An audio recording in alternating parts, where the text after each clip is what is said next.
Alright, go.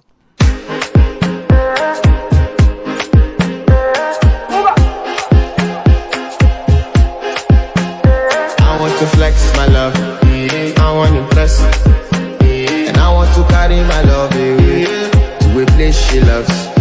I'm a man, I want to impress, and I want to carry my love away to a place she loves.